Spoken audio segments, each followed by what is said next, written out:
नमस्कार दोस्तों। आज मैं आप सबके बीच एक ऐसी कहानी लेकर आया हूँ जिसे आप सबने सुना पढ़ा होगा लेकिन याद अब किसी को नहीं होगी। इन कहानियों ने ही हमारे बचपन को संवारा और सजाया है। यह कहानी है त्याग और स्वामी भक्ति की प्रतीक पन्नाधाय की।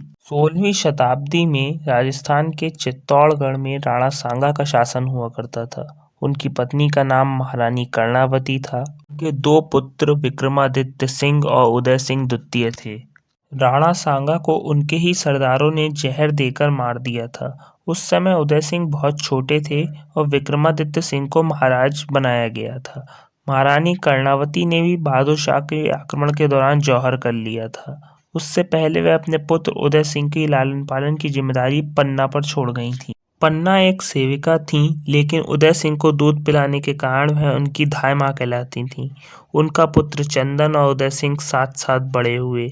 इस दौरान चित्तौड़गढ़ मेवाड़ की बागडोर दासी पुत्र बनवीर के हाथ में आ गई। वह स्वार्थी और अभिमानी था। उदय सिंह को मारकर राज्य पर शासन करना चाहता था। वह विक्रमादित्य को पहले ही मार चुका था और उदय को मारने के लिए कुंभा महल आ रहा था की जानकारी एक विश्वस्त सेवक ने पन्ना को पूर्ववर्त ही दे दी थी। जिसके बाद पन्ना ने बनवीर को धोखा देने के लिए उदय को बांस की टोकरी में सुलाकर झूठ की पत्तलों से ढककर विश्वस्त सेवक के साथ महल से बाहर भेज दिया और अपने पुत्र चंदन को तैयार कर पलंग पर सुला दिया। बनवीर ने आकर पन्ना से उदय के बारे में पूछा और उसे देखते ही तलवार से प्रहार कर पन्ना के सामने ही उसकी हत्या कर दी। अपने पुत्र का बलिदान देकर पन्ना ने मेवाड़ राजवंश के एकमात्र वंशज का जीवन बचाया, जो उनके त्याग और स्वामी भक्ति का प्रतीक है।